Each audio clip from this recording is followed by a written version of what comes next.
है दोस्तों आपका आज के यानी 14 मई 2020 के वीडियो में।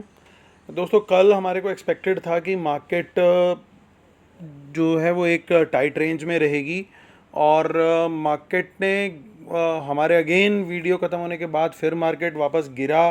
डाउ जोन्स काफ़ी अच्छे से और एसजीएक्स से फ्यूचर्स ने इंश्योर कर दिया कि आज मार्केट गैप डाउन खुले। और ठीक वैसा ही और उसके बाद काफ़ी देर तक मार्केट एक टाइट जोन में ही 50 60 100 पॉइंट के बीच में ही घूम रहा था। तो आज काफ़ी प्रीमियम अच्छे से ईटिंग करी और इनफैक्ट लास्ट में एक सेकंड हाफ में रादर एक अच्छा फॉल आया। उसके बाद मार्केट ने थोड़ा सस्टेन करने की कोशिश करी लेकिन कोई मीनिंगफुल वहाँ से बाइंग आती हुई नहीं दिखी। सो अल्टीमेटली मार्केट एक नेगेटिव जोन में ही चल रही है। तो हमारा जो स्टिमुलस था वो भी ऑलमोस्ट अभी तक एक तरीके से ये समझिए कि अब प्राइस इन हो चुका है। आज भी जो स्टिमुलस में आया उससे इंडस्ट्री से रिलेटेड कुछ नहीं है। सो मार्केट उसको भी थोड़ा सा शायद इग्नोर ही करेगा। मेनली मार्केट अभी देख रहा है डाउ जोन्स की तरफ। चाहे हम कितने आत्मनिर्भर की बात करें अदरवाइज़ जैसे पीएम ने भी शॉर्ट आउट किया है कि आत्मनिर्भर भारत को बनाना है, लेकिन हमारी मार्केट्स अभी आत्मनिर्भर नहीं है। वो डाउ जोन्स को ही देखते हैं और यूएस मार्केट्स को ही देखते हैं लाइक नास्डैक ऑल्सो। तो आत्मनिर्भरता तो तभी आएगी अब जब भारत कभी जीडीपी क्रॉस करेगा यूएस की, और वो हमें आइडिया नहीं है कब होगा या नहीं होगा। सो तब तक हम डाउ जोन्स को ही फॉलो करते हुए चलेंगे और डाउ जोन्स के चलते ये सारा स्टिमुलस का जो यूफोरिया था वो ज़ीरो हो गया और जो पुट कॉल वगैरह जो थी वो सब उसमें बहुत मोटा मेरे ख्याल से लॉस हुआ है रिटेलर्स को, क्योंकि उनकी पोजीशन काफ़ी ज़्यादा बाइंग साइड पे ही थी। और अब आज फिर एक और न्यूज़ आ गई है दोस्तों कि ट्रम्प साहब ने बोल दिया है कि चाइना से हम सारे के सारे कनेक्शंस ख़त्म कर सकते हैं। तो उसके चलते डाउ जोन्स जो है इस समय अप्रॉक्सीमेटली 400 पॉइंट्स माइनस चल रहा है। तो एसजीएक्स ने भी फिर आत्मनिर्भरता को छोड़ते हुए डाउ जोन्स की शक्ल देखी और 150 पॉइंट्स वो भी माइनस हो गया हमारी मार्केट के क्लोज से। यानी कल फिर से अगर यहीं पे मार्केट बंद होती है इसी लेवल पे तो कल फिर से एक गैप डाउन खुलेगा। और आज का जो डेटा मुझे अभी ब्रॉडली जो देखा है मैंने वो देख के लग रहा है कि फिर से रिटेलर्स की पिटाई ही होने वाली है। देखिए रिटेलर्स के इंडेक्स शॉर्ट जो हैं वो ख़त्म हो चुके हैं। डीआईआईज मार्केट संभालने के चक्कर में बेचारे लगे हुए हैं, तो उनका नेट फ्यूचर्स बाइंग में ही खड़े हैं अभी। तो ये एक होप देते हैं ज़रूर कि शायद अब बाइंग आएगी अब बाइंग आएगी, लेकिन न्यूज़ फ्लो नहीं थम रहा दोस्तों। जो न्यूज़ फ्लो है यूएस से इन पर्टिकुलर वो बहुत ख़राब आ रहा है। और देखिए एफआईज़ को सब पता रहता है तो वो धीरे धीरे धीरे करके आज देखिए उन्होंने अच्छे से पिटाई करी और कितने शॉर्ट्स ऐड किए हैं इंडेक्स फ्यूचर्स में। और प्रोज ने थोड़े से इंडेक्स फ्यूचर्स बढ़ाए हैं, ये एक थोड़ी सी सरप्राइज़ वाली बात मुझे देखने को लग रही है।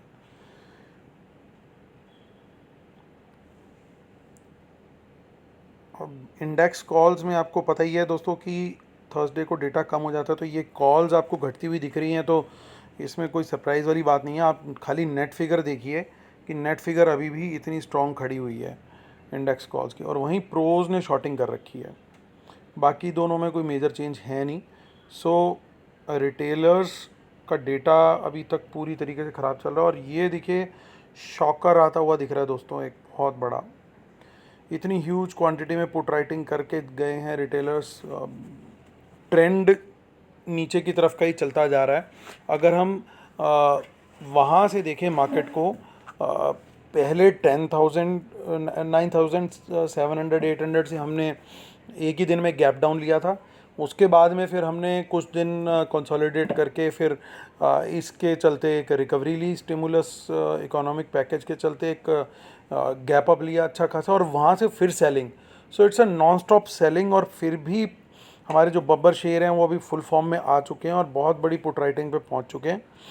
ये हाल फिलहाल का एक बहुत बड़ा नंबर है और ये भी मार्केट को अब ऊपर जाने से बहुत अच्छे से रोकने वाला है। एफआईज अपनी पुट्स की क्वांटिटी बढ़ा रहे हैं बाइंग की। देखिए प्रो पूरी तरीके से आउट हो चुके हैं राइटिंग से, अब वो बाइंग में आ गए हैं, पुट बाइंग में। स्टॉक फ्यूचर्स भी क्लाइंट्स ऐड ऑन करते जा रहे हैं। एफआईज ने आज उनमें अपनी पोजीशन घटाई है, और सरप्राइजिंगली प्रोज ने बुलिश पोजीशन ली है। सो प्रोज को ऐसा क्या पता है जो हम लोग को नहीं पता। कुछ ना कुछ तो सिचुएशन ऐसी है जो थोड़ी बहुत प्रोज कर रहे हैं स्मार्ट साइड पे आने की, लॉन्ग साइड पे आने की। स्मार्ट साइड पे तो हमेशा ही रहते हैं। सो बट टोटलिटी में मैं देखूं तो 200 डेटा काफ़ी ज़्यादा नेगेटिव है, नेगेटिव नहीं है, काफ़ी ज़्यादा नेगेटिव है। अब ये देखिए, ये एक कैश का डेटा फिर से काफ़ी बड़ा नेगेटिव आया है। डीआईएस ने बाइंग करके संभालने की कोशिश करी, लेकिन उसका कोई यूज़ नहीं है।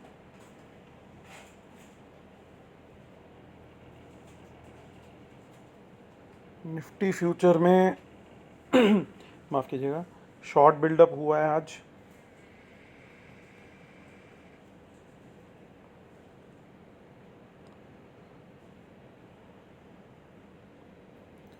देखिए हम नेक्स्ट वीक की सीधा ऑप्शंस को देखेंगे दोस्तों। बंद हुए हैं हम 9142 पे।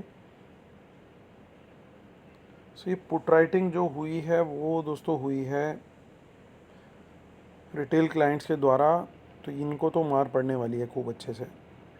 और कोई मुझे सॉलिड सपोर्ट नहीं दिख रही, इवन नॉट इवन एट 9000। मुझे अब एक मीनिंगफुल लेवल अगर सपोर्ट का कोई दिख रहा है तो वो दिख रहा है थोड़ा सा 8800 का।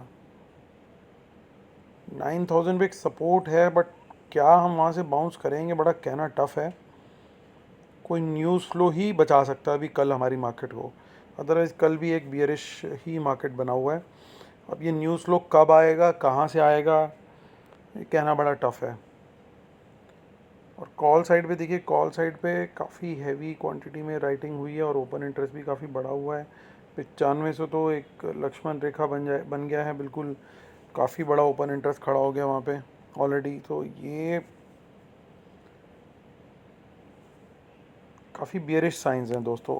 पहली रेजिस्टेंस ही 9200 पे ही दिख रही है अभी फ़िलहाल, और सपोर्ट की अगर बात करें तो 9000 पे पहला सपोर्ट है।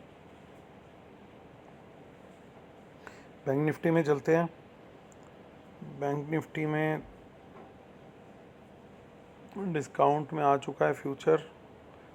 यहाँ पे एग्ज़िट हुई हैं पोजीशन, शॉर्ट्स जो थे।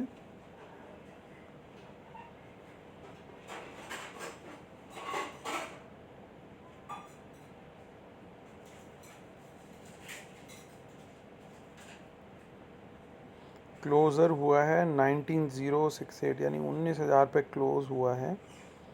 सो 19,000 पे पहली ये राइटिंग हुई है, ये क्लियरली रिटेलर्स की राइटिंग है। सो ये तो पक्का लेवल कल जाने वाला है, अभी तक की जो मार्केट दिख रही है उसको देखते हुए। नेक्स्ट सपोर्ट एक छोटा सपोर्ट है 18,500 पे, लेकिन एक मीनिंगफुल सपोर्ट जो है वो 18,000 पे है। अभी तक दोस्तों आपको याद होगा हमने कई बार चेक किया कि 19,000 पे हमेशा मार्केट ने सपोर्ट लिया, रिस्पेक्ट किया, लेकिन कल गैप डाउन के चलते वो एकदम अगर कल नीचे चला गया तो फिर यही लेवल रेजिस्टेंस बन जाएगा, आपको ये ध्यान रखना पड़ेगा। और फिर इसके ब्रेक वापस होने पे ही हमको बाइंग करनी चाहिए। वो एक साइन होगा कि एक तरीके से रिक्लेम कर लिया है अपने सपोर्ट को। और क्योंकि जब रेजिस्टेंस जब वापस ब्रीच होगी तो वो फिर से सपोर्ट बनेगी, तो अगर वो रिक्लेम हो जाता है तभी हमें बाइंग का सोचना चाहिए। नहीं तो जो इतने दिनों से सपोर्ट दे रहा था लेवल, अब वो कल गैप डाउन के चलते जाता है तो हमारे को फिर लॉन्ग साइड में नहीं रहना चाहिए आइडियली स्पीकिंग। और रेजिस्टेंस देखें तो रेजिस्टेंस एक्चुअली 19,500 पे है पहला, और दूसरा बड़ा रेजिस्टेंस जो है वो 20,000 पे है। तो ये हमारे सपोर्ट और रेजिस्टेंस लेवल हैं दोस्तों। एक बार फिर से कंक्लूड करूँगा कि अभी हम लोग डांस कर रहे हैं to the tunes of Dow Jones. Dow Jones वापस से 400 पॉइंट डाउन है, तो उसके चलते भी हम लोग कल गैप डाउन होंगे। लेकिन स्मार्ट मनी की पोजीशन कहाँ है? स्मार्ट मनी काफ़ी अच्छे से शॉर्ट साइड में आ चुकी है, और कॉल्स रिटेलर्स ने ख़रीदी हुई हैं। फ्यूचर्स भी अब उनके जो शॉर्ट थे वो सब निकल चुके हैं। पुट भी बहुत ज़्यादा राइट करती है। तो data totally one sided bearish हो चुका है। एक वन वे ट्रेंड हमारे को दिख सकता है कल, अनलेस कि हमारे को कोई पॉजिटिव न्यूज़ फ्लो आता हुआ दिखे। मुझे लगता नहीं कि कोई कल रिवर्सल आने की उम्मीद है। अगर रिवर्सल आएगा तो that will be a big surprise, and that should be bound by only world markets और न्यूज़। या तो न्यूज़ या वर्ल्ड मार्केट में कोई ट्रेंड चेंज आएगा तभी ये वापस रिवर्सल होगा। अदरवाइज अगर as we are standing right now, कल का दिन एक अच्छा बियरिश दिन होने वाला है, even more than today also. मतलब डेटा के हिसाब से तो दोस्तों यही व्यू निकल के आ रहा है। चलिए दोस्तों, इसी के साथ वीडियो ख़त्म करता हूँ। अगर आपको मेरे व्यू अच्छे लग रहे हो, पसंद आ रहे हो, तो प्लीज़ लाइक करें, शेयर करें, सब्सक्राइब करें, बेल आइकन भी ज़रूर दबाएं। मुझे कोई अपडेट शेयर करनी हो तो आपके पास नोटिफिकेशन आ जाए। और प्लीज़ शेयर ज़रूर करें, जितने भी ग्रुप्स में आप लोग हैं प्लीज़ आगे फॉरवर्ड ज़रूर कीजिए, ताकि ज़्यादा से ज़्यादा लोग चैनल के साथ जुड़ सकें। Thank you so much friends, happy trading.